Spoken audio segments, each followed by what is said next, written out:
Track prep. Alright, so what we're gonna do is make sure all the nuts and bolts are tight on this car before we go to a track. Gotta jack up the car to check the bolts.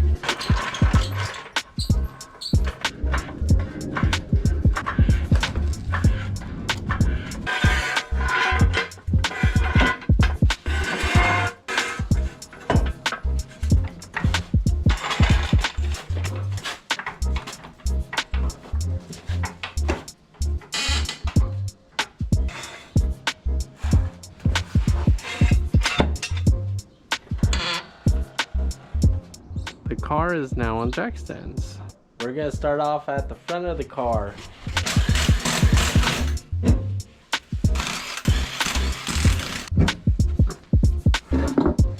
Nice and greasy in here.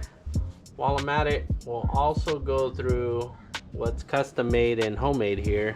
Like these roll center adjusters, just a block of aluminum.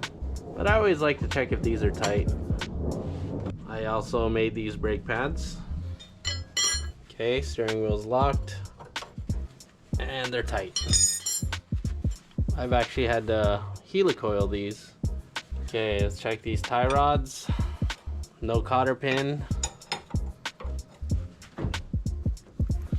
They're snug.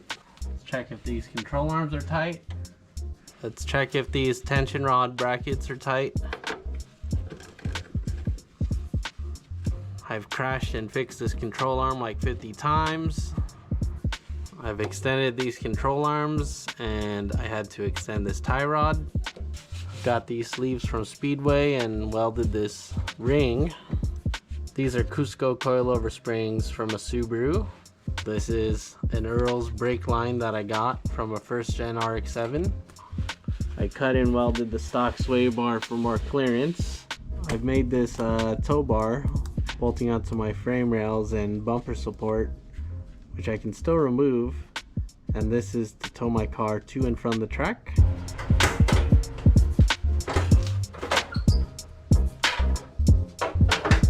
Okay, let's make sure our camber plates are tight.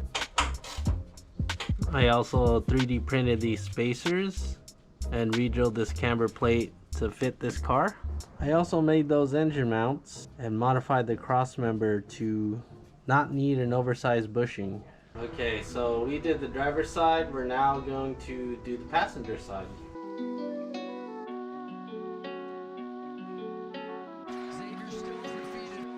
Now it'd also be a good time to see if there's any play. If there's any play in your wheel bearing. It's exaggerated with the wheel on, but these feel good. Sometimes these transmission bolts get loose. Always a good idea to check your transmission mount. Coolant tank is homemade. I have all the lines plumbed here, teed off here, teed off to the throttle body, teed off to the back, teed off here to the radiator cap. Oil cooler bracket, got an isolator here, got a little bracket here, same thing at the bottom. Got the oil cooler plumbed. You can see the clearance on the sway bar. Got my Accu sump underneath the intake manifold. Okay, we're gonna redo the pinion angle just because I haven't done it in a while and I just did it on Louis' car.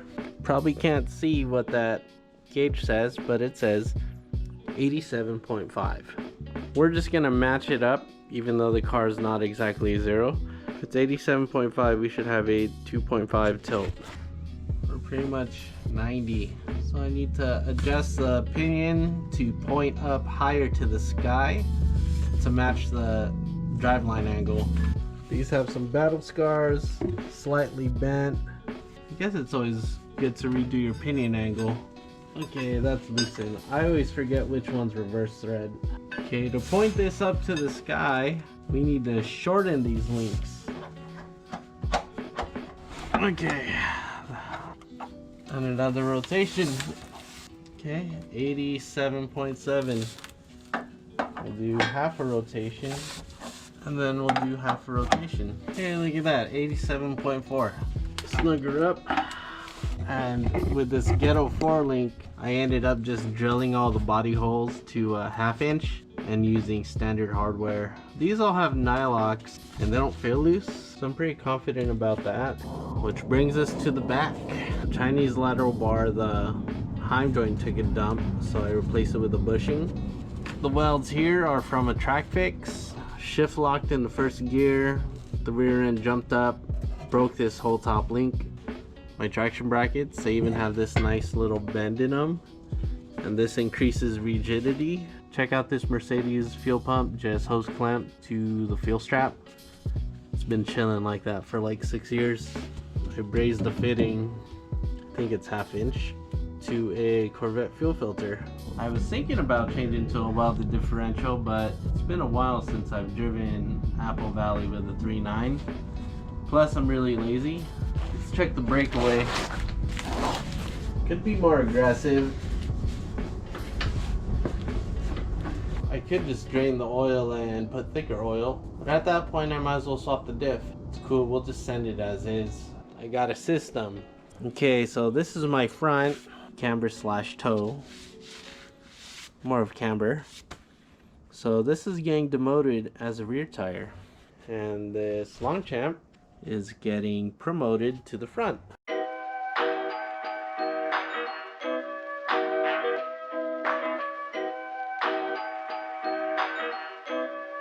I'm just gonna go through the rest of the homemade stuff I have for my car.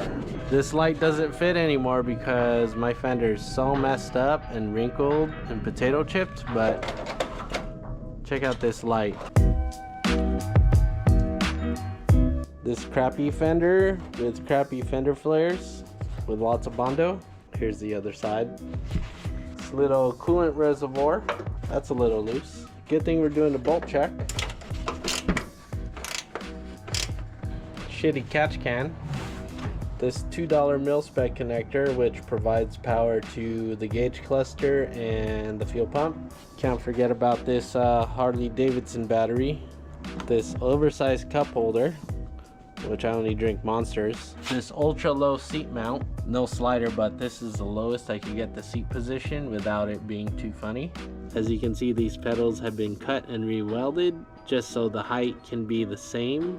I also welded a plate and put grip tape on top. This little light switch thing, I 3D printed that on my shitty 3D printer. I should probably redo that. This transmission tunnel, just because the shifter is a little large here, right? And I have the transmission as high as possible. All right, so we have the Altezza cluster, wideband, oil pressure, power FC. Since I have the AccuSump, I can prime the oiling system. So I actually build oil pressure before I turn on the car. 15 psi according to this gauge before even starting it.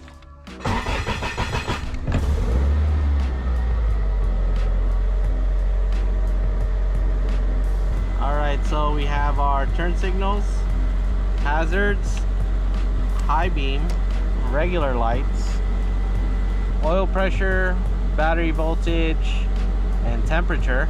And then I couldn't get the gas gauge to work on this cluster, so I actually have the gas gauge hidden behind that.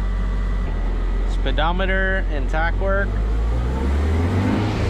The shift knob's made out of Delrin. This Ebrake button is 3D printed.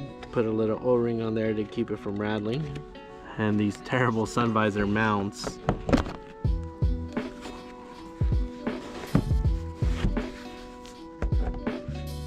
And this headliner that's falling apart. This Burari emblem. This shittily printed lens cover because I broke this lens. This big dent and seam right here that's rusting. This big hole in my quarter panel.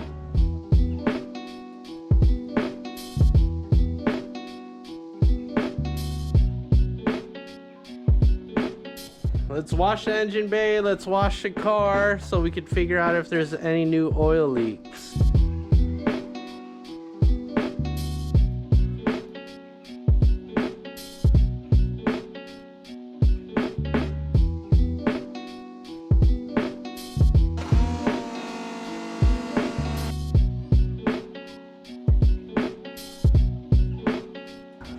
It's not that time.